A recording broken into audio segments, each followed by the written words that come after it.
सद्गुरुदेव शिवमुनि महाराज की जय। मनुष्य भगवान की जय। अखिल भूमंडलीय सर्व शिरोमणि मुनि समाज की जय।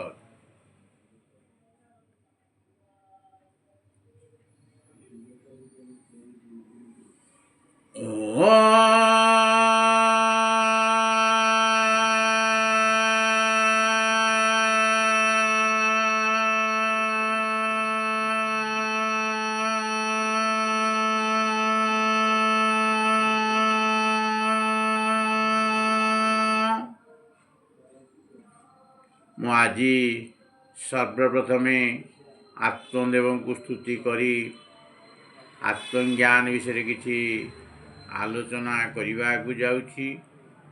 ତତ୍ସଙ୍ଗେ ସଙ୍ଗେ ସମସ୍ତ ମୁନି ମୁନିମତି ଓ ଜିଜ୍ଞାସୁ ଜନତା ଜନାର୍ଦ୍ଦନଙ୍କୁ ମୋର ସତ୍ପ୍ରେମ ଜୟଜୀବ।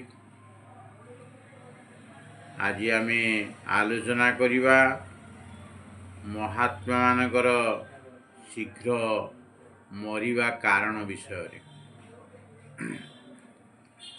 ଭାରତରେ ବହୁତ ମହାତ୍ମାଙ୍କ ଆୟୁଷ ବା ଆୟୁ ବହୁତ କମ୍ ଅଟେ, କାରଣ ସେମାନେ ସଂସାର ଉପରେ ବିରକ୍ତି ହୋଇଥାନ୍ତି। ସେମାନଙ୍କ ମତରେ କେବଳ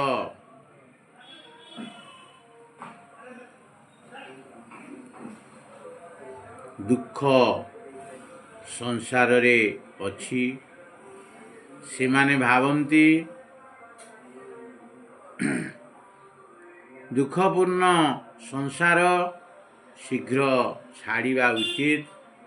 ତେଣୁ ସଂସାର ସେମାନେ ଛାଡ଼ନ୍ତି ବା ସଂସାର ରୁଷ୍ଟ ହୋଇ ସେମାନଙ୍କୁ ଶୀଘ୍ର ଛାଡ଼ିଦିଏ। ଶତ୍ରୁର ସାଙ୍ଗ ଶତ୍ରୁ ଛାଡ଼ିଦିଏ ବା ଶତ୍ରୁର ସାଙ୍ଗ ସମସ୍ତେ ଛାଡ଼ନ୍ତି। ସଂସାରର ଶତ୍ରୁ ମହାତ୍ମାମାନେ ଓ ସେମାନେ ମଧ୍ୟ ସଂସାରର ଶତ୍ରୁ।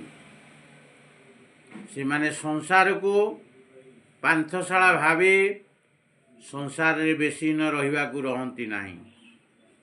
ସଂସାର ମଧ୍ୟ ବେଶୀ ନ ସେମାନଙ୍କୁ ରଖିବାକୁ ଚାହେଁ ନାହିଁ। ସାଧାରଣତଃ ଯାତ୍ରୀଙ୍କୁ କେହି ପ୍ରେମ କରନ୍ତି ନାହିଁ। ମହାତ୍ମାମାନେ କହନ୍ତି ଶରୀର ମହା ଅପବିତ୍ର। ସେମାନେ ଶରୀରକୁ ଘୃଣା କରିବାରୁ ଶରୀରରେ ସେମାନେ ବେଶୀ ନ ରହି ନ ପାରି ଶରୀର ତ୍ୟାଗ କରନ୍ତି। ମହାତ୍ମାମାନେ କହନ୍ତି ଶରୀର ରୋଗର ଘର ଓ ଅଧର୍ମର କାରଣ।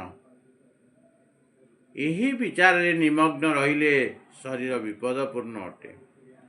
ତେଣୁ ଶରୀର ସେମାନେ ଶୀଘ୍ର ଛାଡ଼ନ୍ତି।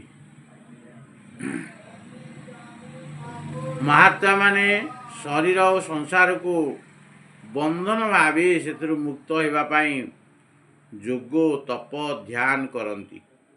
ତେଣୁ ଶୀଘ୍ର ଶରୀରରୁ ମୁକ୍ତ ହୁଅନ୍ତି। ମହାତ୍ମାମାନଙ୍କର ବିଚାର ଆତ୍ମା ଅଲଗା ଓ ଶରୀର ଅଲଗା। ଶରୀର ଓ ଆତ୍ମା ଦୁହେଁ ଏକ ଅନ୍ୟର ବିରୁଦ୍ଧ ଧର୍ମୀ। ତେଣୁ ଶୀଘ୍ର ସେମାନେ ଶରୀରଠାରୁ ଅଲଗା ହୋଇ ମୃତ୍ୟୁର କାରଣ ହୁଅନ୍ତି।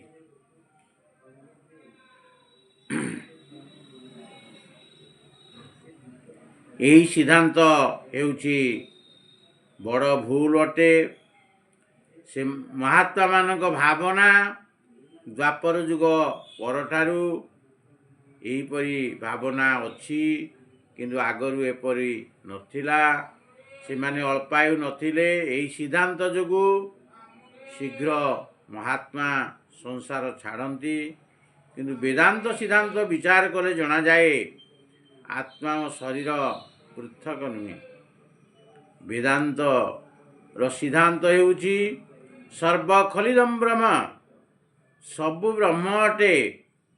ନେଇନ ନାନାସ୍ତି ସଂସାରରେ ନାନାତ୍ଵ ନାହିଁ ଏକମେବା ଅଦ୍ୱିତୀୟମ୍ ଏକ ବ୍ରହ୍ମ ଅଟେ ଅନ୍ୟ କିଛି ନାହିଁ।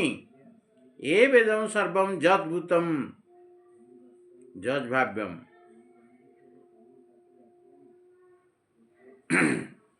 ଯାହା କିଛି ହୋଇଅଛି ଓ ହେବ ସବୁ ବ୍ରହ୍ମ। ସବୁ ବ୍ରହ୍ମ ହେଲେ ଶରୀର ମଧ୍ୟ ବ୍ରହ୍ମ। ସମୃତ୍ୟୁ ପାର୍ନତି ଜୟନ୍ ନାନୈବ ପଶ୍ୟତି। ଯେ ନାନାତ୍ଵ ଦେଖେ ତା ପାଖକୁ ମୃତ୍ୟୁ ଆସେ ବା ସେ ମୃତ୍ୟୁ ବରଣ କରେ।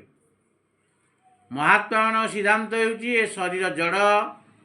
ତେଣୁ ଶୀଘ୍ର ଶରୀର ଜଡ଼ ହୋଇଯାଉଥିଲା। ଲୋକେ ସ୍ୱର୍ଗ ବୈକୁଣ୍ଠ ପାଇବା ପାଇଁ ସଂସାର ଛାଡ଼ି ଦିଅନ୍ତି।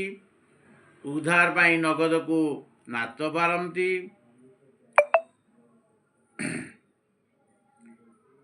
ଏପରି ସ୍ଥଳେ